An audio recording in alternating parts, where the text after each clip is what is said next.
As physicians, we like to help people, and that's all we care about. I am Dr. Rozbeh Torabi. I'm Dr. Ram. Dr. Radbeh Torabi. The Torabi Trio. A glimpse into lives behind the white coats. When I would ask people, who do you recommend for this surgery? The answer was always like, well, this one's nice. And I'm like, I'm not looking for nice. I'm looking for skills, right? Like, so I looked into coming to see you, and that's kind of where I found you. And these insurance companies, there's lawsuit after lawsuit on these AI claim denial. Go out and sue your insurance company right now. You have notes from the medical oncologist, breast oncologist, saying she has breast cancer, and you're telling me, like, I need to give you more evidence that she needs breast reconstruction?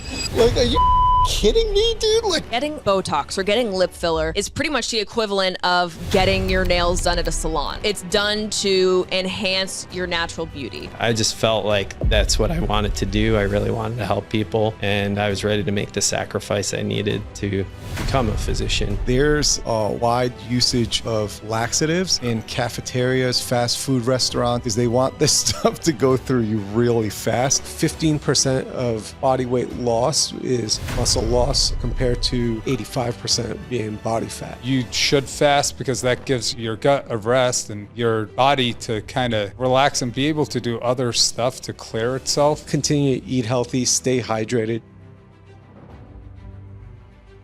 This is Doctor's Life Podcast. I'm Dr. Rozbeh Torabi, Dr. Radbeh Torabi. and we have a special guest, Krista, with us. Hi, I'm Krista. She's very educational online, and that's one of the reasons I chose her to come on board and talk to us about breast cancer and go through her journey, how she felt, and when she decided, you know, she didn't have breast cancer, but she did have one of the genetic mutations, so she did undergo mastectomies. How did you decide when and who to go to when it came to breast cancer? Yeah, sure. So my mom had breast cancer, and so I kind of watched her whole journey. It's 12 years about before she passed away. And she found out about her mutation a few months before she passed away. And so I decided to do my genetic testing and found out I also was a carrier of this gene, ATM mutation. So started to kind of consider preventative surgery at that point. And I was doing screenings also. But at that time, I had never heard about deep flap reconstruction. And so my mom, who had implants, actually had a very hard experience with implants, lots of complications, which I know not everyone has, but for her, she had a really hard experience. In the beginning, when I was trying to decide which reconstruction option to choose. For me, at that point, it was between aesthetic flat closure and implant-based reconstruction. And I just had a hard time wrapping my head around either one of those. So it took me a long time to really make a decision. Yeah. The first time I heard about deep flap reconstruction was on Instagram, actually. And it was a post by another doctor, I think, that it was when all the codes were changing, the CMS codes were having issues. And so I got curious, started looking into that, and did lots of research and kind of decided that's what I wanted to do. I felt really good about that. Yeah. So then I started looking for doctors. Yeah. So the hardest part for me, I think, was when I would ask people initially, who do you recommend for this surgery? Or what plastic surgeons do you like? The answer was always like, well, this one's nice, or she's nice, or he's nice. And I'm like, I'm not looking for nice. I'm looking for skills, right? Like, I'm also a nurse. So my priorities were patient outcomes and satisfaction and how well they recover. Yeah. And so I started digging into the medical field. I started asking more people that I know that work in the medical field, and your name kept popping up. So I looked into coming to see you. Yeah. And that's kind of where I found you. Okay. I actually almost didn't come to see you because you didn't have a gallery at that point online. Yeah. And so I was like this close to going out of state, but I was like, I'm just going to go see him. It's going to go see him, make sure I was a candidate. And so, that's kind of how it started. And how easy was it for you to get access to genetic testing? Because we have a lot of young patients, you know, they wonder if they have the genetic mutation and or they've seen someone in their family go through cancer. How easy is it to get genetic testing? For me, it was pretty easy. I asked my OBGYN, and with my family history, it was actually covered at 100%. Okay. My grandma was also diagnosed. My mom was first, but my grandma found out later. Okay. And so with 2 generations of breast cancer in my family, it was kind of a no-brainer. You know, my mom also knew she had the mutation, but for me, it wasn't bad. Okay. Yeah. So you saw OBGYN before any like breast surgeon or oncologist, somebody like that? I did. I actually went to them to request genetic testing. Okay. Yeah. All right. How old was your mom when she was diagnosed? She was 48. 48. So Yeah. that's pretty young. So, and what was your personal screening leading up to proceeding with genetic testing, and what kind of screening were you doing after you tested positive but before undergoing the prophylactic mastectomies? Yeah. So I didn't have any screenings until genetic testing. I wasn't like to the age yet where I needed it. But at that point, when I found out about my mutation, I started alternating between breast MRIs and mammograms every 6 months. So my first mammogram was clear. And then my MRI, I had about the same time I came to see you the first time. And it showed an abnormality. So that kind of, made me want to move a little bit quicker. But I did see 3 specialists who told me that it was not cancer. Yeah. So that was a little frustrating.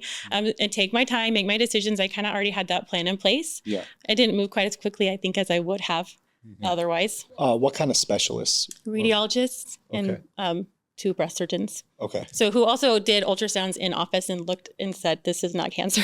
Okay. But was it cancer? It did end up being cancer. So the way that it kind of went was I continued with my screenings while I was waiting for surgery. I already had my date with you guys in January and had my abnormality. I actually felt a little bit uncomfortable with my risk. So I was the one that followed up with the surgeons and had them take a look.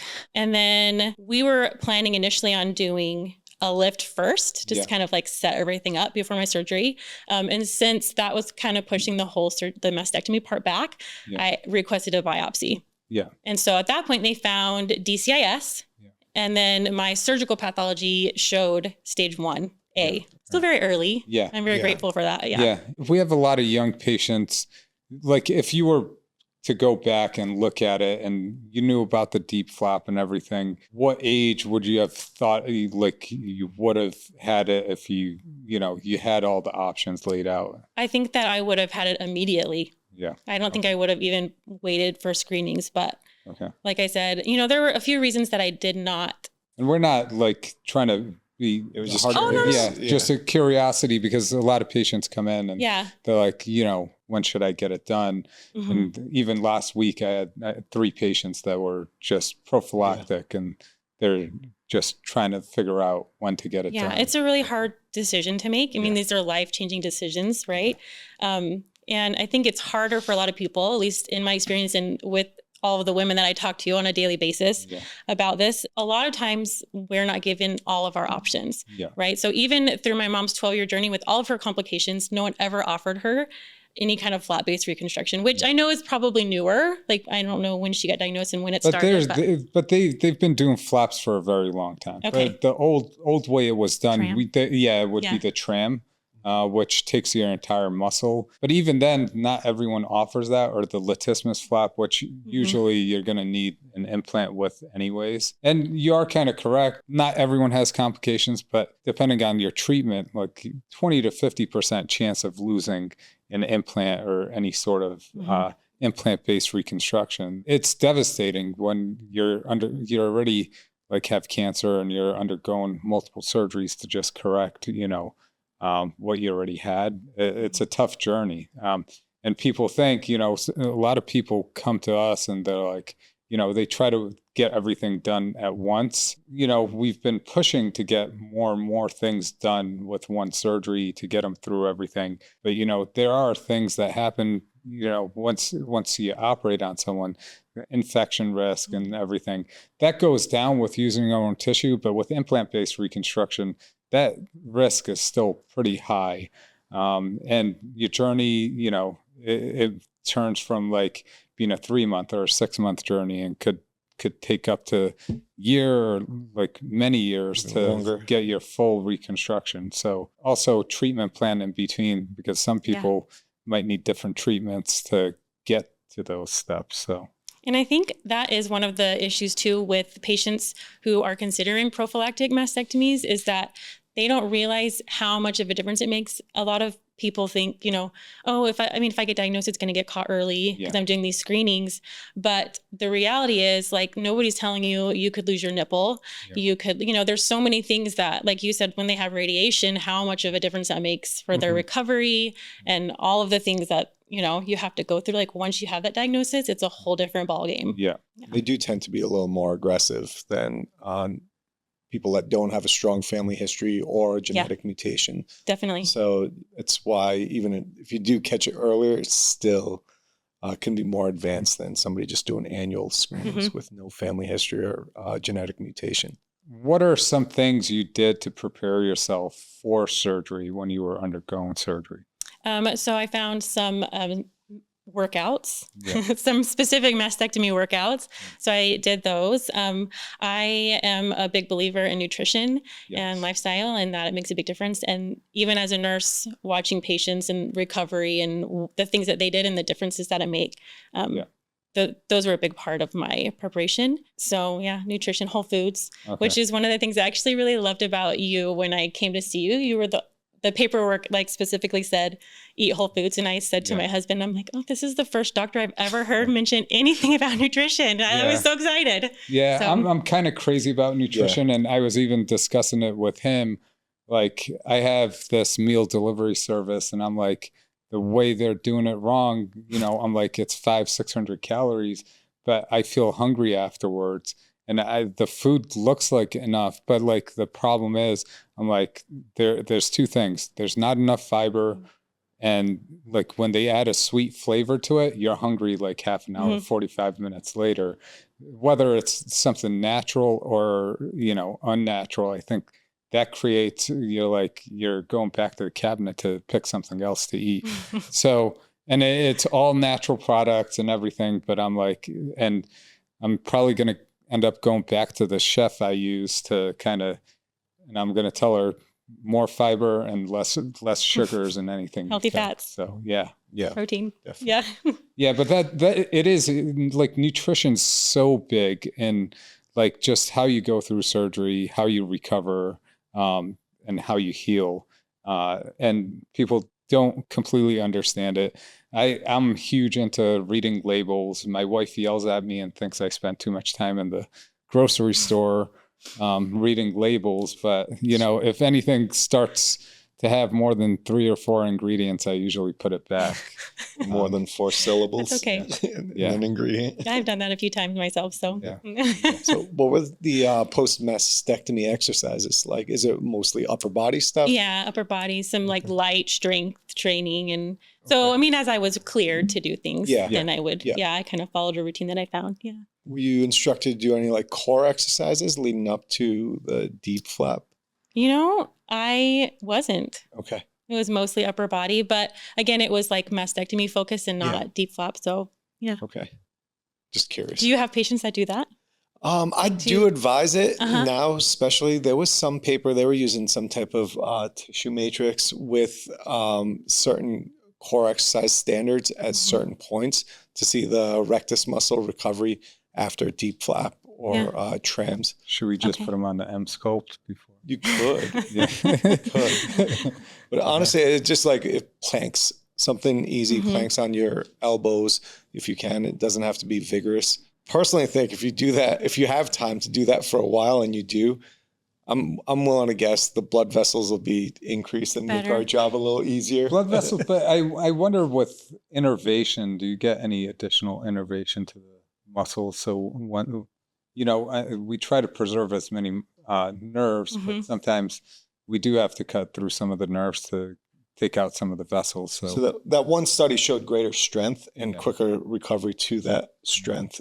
But I don't think the control group had it with the exercise as well. That's good to know. That's something I haven't heard, but I will say that one of my fears before surgery, I think I actually gained weight because I was worried about losing weight. And so I gained a little bit, and I had like 6 months before, like from the time I decided to my surgery. So, all those things go through your mind, and I think other patients too. And I've had people say, are you a candidate? Are you even a candidate? I don't think you're a candidate for that surgery. And I was like, no, I'm good. I have plenty. and the thing is, I've changed the way and it depends more on your breasts than than even your abdomen, because even on very thin patients, I usually still recommend doing a Diep, even if they're going to do an implant, because what ends up happening is a lot of people are unhappy with the rippling.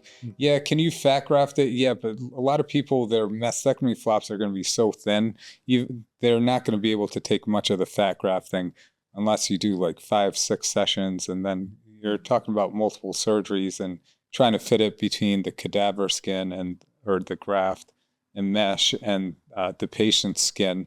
And you can only add small amounts, and it's going to thin out with the implant being in there. So I usually recommend, even if you have a little bit, the great part is, and also part that people don't like, is the extra addition from the abdomen. But, a lot of people come in for, again, tummy tucks, and it's the same incision. So I'm like, it's almost like the mommy makeover. So, and that gives you extra volume up top, where it gives you a more natural result. If you're looking to have bigger breasts and you don't have enough tissue, I think it creates a much better outcome. What are your thoughts? I completely agree. The hybrid patients. So we refer to it as hybrid reconstruction. So you have the implant underneath the flap. You can do it even on the first stage, but I personally like to put the implant in at second stage, because you're undergoing the second stage also.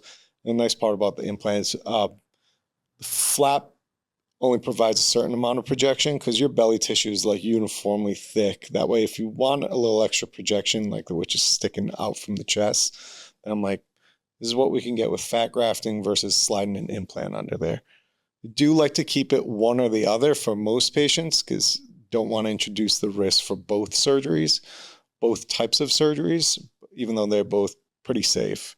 And by the way, I remember you recovered, like you were almost out of the hospital the first day, I think. I was ready to go home. You almost didn't seem like you had surgery when we saw you the first day. Yeah. But how was recovery at the second stage? We're pretty aggressive with trying to shape. Not everyone does as much shaping of the body and everything. With the fat grafting and the liposuction. A lot of people probably want to hear it because, they come in asking about the liposuction. Yeah, that's part. actually one of the things that I've had a lot of post-op patients say to me, was that no one told me this was going to be so bad with like the liposuction part. Yeah. So yeah, the first round I think was actually easier than the second round, which I wasn't expecting. I wasn't expecting that because I remember coming to your office for my 1 week follow-up and saying to you, after my mastectomy and deep flap, why was this easier than I thought it was going to be? Like, was this surgical skill? Like, is this is it ERAS protocol? Is that how you pronounce it? Yeah. Or like, and so that was one of the things you said. And because I did like the immediate, mastectomy with immediate reconstruction, as opposed to expanders. But round 2 was a little bit different. I think, I'm not one that takes pain medicine a lot. So I think I maybe took 1 Toradol and that was it. But it definitely was more pain for me second time around than the first round. But the outcome was good. So it's worthwhile. And what was it? It was mainly the liposuction though, right? The breast and the chest. Scar revision. Usually, it doesn't hurt as much as, it's more just the liposuction. Right. Yeah. Okay. And I don't know if that's because, do you do your own nerve grafts? Not nerve grafts, sorry. Nerve blocks. So we don't do the nerve blocks for those because they can't cover all the places that we do it. Mm-hmm. But we do the tumescent solution, we do put in there that has numbing medication. And sometimes, it depends on the cannulas you use to obtain the fat graft. I don't know. At some of the hospitals, we do get lighter local anesthetic. I've had to go in there and change it, so they put a higher dose. But you also, in some, like you're small, but some patients, they're going to require 4 or 5 bags, and you don't want to put in all that local anesthetic due to toxicity. So you want to do something that's safe. Round 1, I had nerve blocks. Yeah. Round 2, I did not. Yeah. So I think that made a difference too. Yeah, because it's hard to block that general area with one particular nerve block. But the nerve blocks work well. Like say you flew out the hospital. I did. So. And I had 3 C-sections, and this was, in my opinion, and I know this isn't the same for everybody, but for me, it was easier than my C-sections round 1. Yes. So, yeah. All right. So about your Instagram, you do a lot of education where I'm like, I almost don't need to educate people because of what a great job you do at educating people. And it's huge. And it's getting people through, because a lot of people don't know where to go. They've just been diagnosed. And, especially if they get it from like their PCP, can't really talk about much of the treatments and stuff, where like we know a lot more about the treatments and stuff, how to treat patients. And we do get some patients that come for cosmetic surgeries, and we find masses and we're like, no, you need to go and get this worked up before, we're going to operate on you. So what led you to, become this educator online on social media to educate patients? Well, thank you. Stepping out of the nurse's role and into the shoes of the patient really opened my eyes to a lot of the gaps that we have in our healthcare system, especially when it comes to patient education. Initially, it was a little bit frustrating to me. Like, even as a nurse, there was a lot I didn't know. And I had access to a lot of courses that required some kind of medical training, right? And I had to have a nursing degree to take them. And I remember thinking so many times, why didn't anyone tell me this? Why didn't anyone tell me this? Like, this would have been so helpful. And then at one point, I think, you kind of decide, I can either be frustrated about what has happened or I can use it to help other people. And so I decided to kind of try to fill some of those gaps on my own, and in hopes of like saving some frustration for other people. Yeah. And it's great to see the repetition, and people need that repetition of this stuff, and just to know where to go, because you just like almost become tunnel vision. You're like trying to think, what can I do to, be cured? Even getting the genetic test, you're like, do I have cancer in my body right now? It's hard to think about. It's good to know, like, you lead people towards what they should be doing, and doing it in video format and doing it, like on social media, you reach more people, and like there's a lot of people's lives that you change that, you could just talk to your friends, but they might not get the mutation, but this has such bigger reach. And then I've had so many patients come in that, use your social media, and they're like asking about ERAS protocol. And it's good to see educated patients and like asking what they need to do for surgery. And, they recover better, they do better, and helps us out too in the way of like timing and like the amount of time we need to spend with the patients. Yeah, because we have limited amount of time. Yeah. I mean, if someone's going through cancer and you have like 45 minutes to an hour, I mean, that sounds like a lot, but when it's all new information, it's really hard to like grasp all of it. So it's really helpful when someone's educated and then coming in, using that as a resource. So like their second visit before the operating room, they can ask further questions. It's really good, especially coming from someone as educated as you. So that's extremely helpful.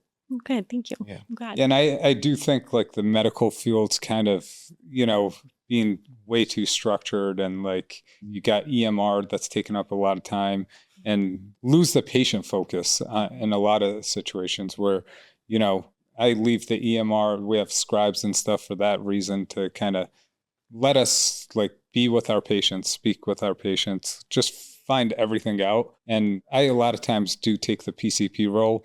And even today, like I was in the operating room, we're doing a Diep, and we usually get the same like surgical techs and the OR and the nurses, and we kind of know pretty much what's going on in their life, their families. We become pretty close. And I had the surgical tech in my room, and her husband had a stroke, and like I was like, so how's he doing with a stroke and stuff? And she's like, well, he's set up for a colonoscopy on Friday. And I'm like, no, you don't have him do a colonoscopy. I'm like, he had stroke 2 months ago.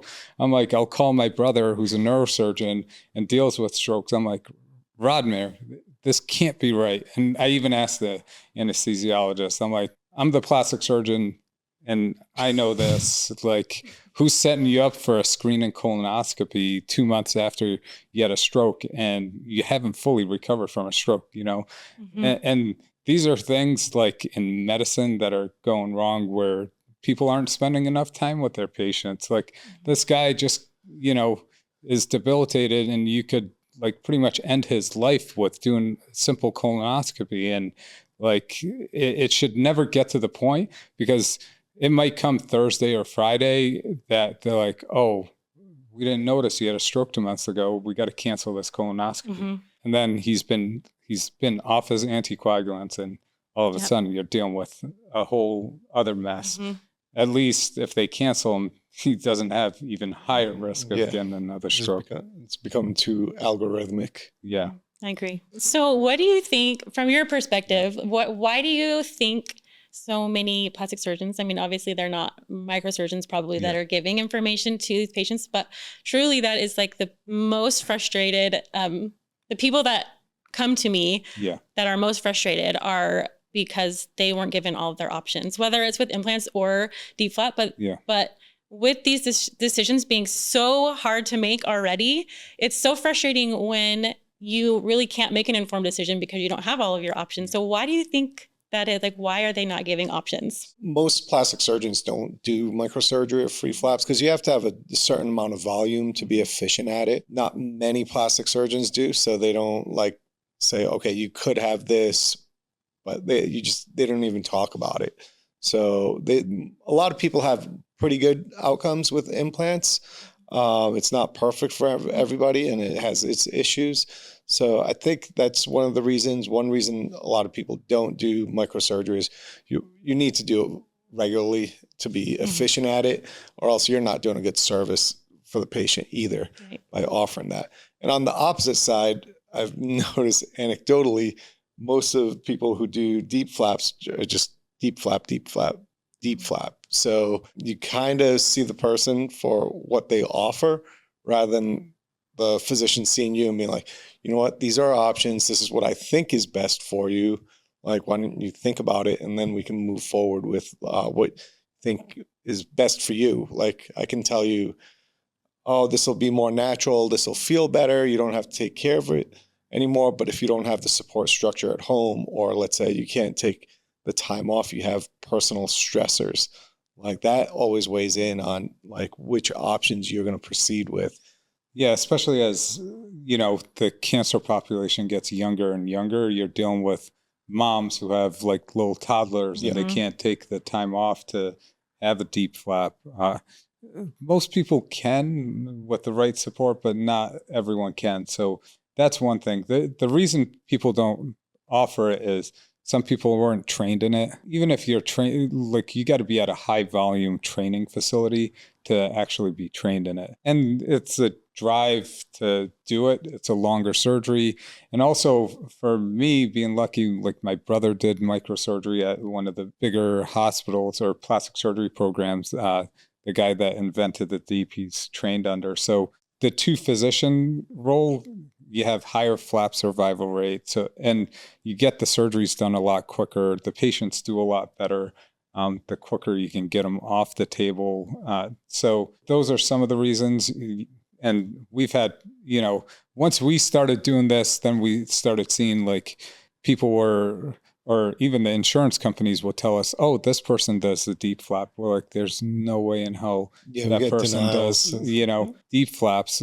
But they were trying to get it out there so patients would go to them. And they'd be like, you know, when they failed their implant-based reconstruction, they would still not give the patient the straight answer. They'd be like, well, you could do a thigh flap or something, but like, we got to wait. And then, you know, they would show up at our doorsteps and be like, yeah, this guy keeps on saying he's going to do a thigh flap, but I don't think he has the appropriate people to do it, or he doesn't know how to do it himself. So yeah, then we'd end up doing the flaps to reconstruct the breast. Yeah. Some of it's ego. A lot of plastic surgeons don't want to say they can't do something. Because we're all highly trained, and anywhere between 6 to 10 years of surgery to be a microsurgeon. Yeah. plastic surgeon. Yeah, So, definitely more skill level, right? But just frustrating for patients, I think, when you're seeing a surgeon that does not do that themselves, and they're not offering that information either, you know, from a patient perspective. It frustrates me too. Not just that I do the flap surgery. I'm like, you know, this patient went in there, you know, they told them they have all these issues with implants, or they previously had implants, or their skin's bad and they shouldn't be undergoing any other sort of reconstruction. And like that's why they've had all these complications with the implants.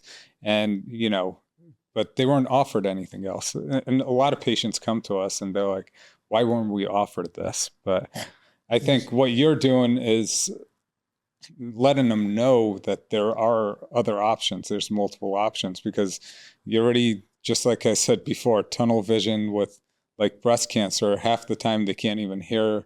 Most of the patients can't hear us and I'm always happy when, you know, a significant other comes or like family to kind of, you know, take in what's exactly going on and helping them through the journey. Yeah, I think that was one of the benefits for me as a high risk, like starting out at high risk and being able to make my decisions without feeling rushed by diagnosis at that point. That was very helpful to me, and I felt like good about my decision moving forward. But I always think about how hard it would be, you know, trying to hurry and you feel so rushed when you have cancer already.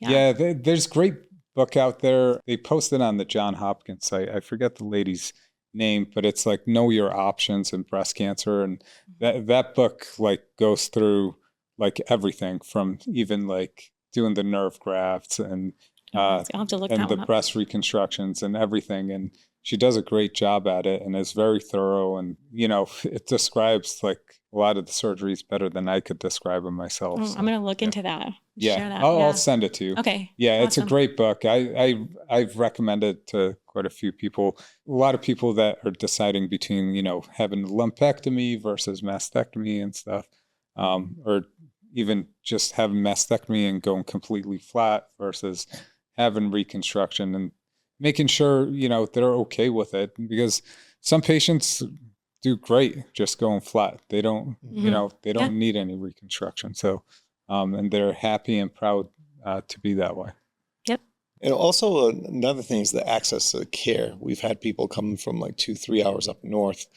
So like somebody that would do flaps in Phoenix or in Las Vegas, but they're like a good 3 hours away from each. Or like had a patient that was just told that she failed implant recon, so she was just going to have to be flat. But she was in Yuma, so she's got no options for a free flap that's within like 3 hours. So like patients like that, when they find you and like how happy they are afterwards, like really gives you another perspective on like how much this means. They've heard it a lot from patients, like, oh, it's not that I'm vain. It's like, no, it's not that you're vain. It's like, I know it's not something that's needed. It's like, no, it's your body. It's your self-image. Like that's extremely important for someone's confidence and just day-to-day living, and just taking that final step, like in recovery, pretty much like, okay, I'm whole again. This is me now. I'm happy. Like that means a lot. Yeah. To give them the confidence. And I think I really appreciated that about your office too, because from other doctors, sometimes you hear things like, well, that's not really a great option for your first surgery, or and I kind of knew when I came to you, I don't know if you remember, I already knew what I wanted, and you started to give me my options, and I was like, I already know what I want. I already know what I want. And you're like, okay, what do you want? And I'm like, I want Diep flaps. And I just need to know if I'm a candidate, but that's another thing that I hear a lot from other people, and even some of your competitors in the areas, that's not their first choice for, you know, first round of reconstruction. And so I really appreciated that you guys really, I feel like you care about what I wanted more than maybe what you would choose for, I don't know, you know, but I did appreciate that as a patient. Yeah. If what you want is safe and we can accomplish your goals, like that's probably more important than anything we'd want to perform. Data wise too, like going back to data, like Diep flaps have the highest satisfaction rates. And when you're leading towards the path of like implant-based reconstruction, that's all you do. You're not truly giving the patients like what the real results are, because the data can be kind of scary and patients may want to go flat if you actually give them the actual data on implant-based reconstruction alone, especially with some of the treatments and stuff, because having a lost 20 to 50% chance of losing the implant entirely, that's devastating. And like even when I just started practice here, it was kind of scary because my previous partner, he did a lot of crazy like reconstructions, and like he did autologous reconstruction, but it was all like pedicle flaps, like the tram and the latissimus and everything. But some of these patients had 10, 12, 15 surgeries, and we're like, we got to do something else. They don't look good. The implants look horrible. They have all this pain. And they're miserable. Yeah. Yeah. Those are the ones that I hear from the most. Yeah. So it's like, we got to be able to do something for these people. And even with my previous partners, we started with my previous partners, Dr. Maditov, we originally started with, and we started doing them together. They took a long time, like starting out, getting the different facilities to carry our trays, our special instruments, and even getting time on the microscope. We still have difficulty getting time on the microscope because, they think plastic surgeons were not as important. We're doing something vain. I don't know. People don't take it as important. And I'm like, no, we're doing like these tiny vessels that we're putting together. And these patients, and it's important for these patients. You can't just throw whoever in our room and expect them to do the job. I usually kick them out, and I'm pretty nice and laid back, but that's situations I'm like, bring the manager in here. You guys need to fix this right away, because we can't have them handing us the wrong instruments and like not knowing where anything is. Not knowing what the instruments are. Or taking like 3 minutes or 5 minutes. It just adds up each step. And then patients under anesthesia longer, the procedure goes longer. So you're advocating for your patients. We are. Yeah. We're you can ask anybody in the OR. We're probably like the chillest surgeons in there. We don't like. I've just been becoming more nitpicky on like instrument wise, and like I see what makes me faster and better, and I try to use those and try to improve all the time. So we do have better results, and patients are better taken care of, and that's huge to us. Like to me at least. Yeah, definitely. I don't know. I just kind of clam up because I'm like, I don't even feel like saying something because that's just going to waste another 15 minutes. Yeah. We're going to be in the same place. I hold it. And then I'm like, this is getting. Usually wait till the end of the case and just be like, I can't send this person in the room. Like, it's just not, it's not appropriate. Any other surgery, especially an all day surgery, like 6 to 8 hours. It's like, you can't be adding significant amounts of time. Even if it's like 30 minutes to an hour, that's a significant amount of time. Which is why, right? The co-surgeon model is better. Yeah. You don't notice it, but like, sometimes like even in training, I'm like, why did it take us like 14 hours or 16 hours to do this case? And, it was just like in different places, like you do them quicker, or different surgeons, like one surgeon would do it in like 4 to 6 hours, and another one every single time it would take 12, 14, 16 hours. You're like, why would you even do that? Yeah. Just like, I wouldn't do it if I was regularly going like over 10 hours even. Like that's a tough day. I do have a question for you though. Yeah. So a lot of people that I talk to are in the ICU for like 5 days after. Why is that? Like, what's the difference? I was med-surg for 2 days. Like, what? Yeah, we changed. Things have changed around, especially with the high volume centers, and especially in the last few years. I would say like 5-10 years. Like even when I started training, people were staying in the hospital because we were a high volume at LSU in New Orleans because that's where the Diep started. It's like bizarro world where it comes to breast reconstruction, because 80% of breast reconstruction in New Orleans is free flaps. Where like the rest of it, right? That's changed. Yeah, that's changing too because of reimbursement. But everywhere else in the U.S., it's 80% is implant-based reconstruction. It's good seeing like the advancements and the people who are doing it a lot. And it was shifting from 5 days in-house with 1 to 2 nights in the ICU to 3 days and then progressed down with the ERAS protocol down to 2 days. So the whole ICU thing is mostly for monitoring the flaps. The one-on-one nursing. One-on-one nursing, because you need those flaps checked every hour. And on the floor, you can't dedicate one nurse to just be in that one room every hour trying to take care of like 4 patients. So it was for the hourly checks. We were like, even where we trained, got more comfortable going down to 4 hours. The original paper said that if you catch that flap going down within that hour and start the process, getting them to the OR, the salvage rate is much higher. And the reason is for 1 to 2 days, if a flap's going to go down, if the vessels are going to go down, 95% of the time they'll go down in the first 24 hours and 99% of the time in the first 48 hours. So a couple things happened. Dr. Bob Allen, who came up with the Dieps, he was doing it. Dr. St. Hilaire, who I worked with, who was the chair at LSU when I was there, they were kind of progressive, and they pushed it out to checking every 4 hours, because they were just like, it's most likely you're going to catch it. You're not going to catch it within that hour. And as long as, if you catch it in the transition to the OR, that's where you lose a lot of time. It's like, as long as that's fast, you'll be able to salvage the flap.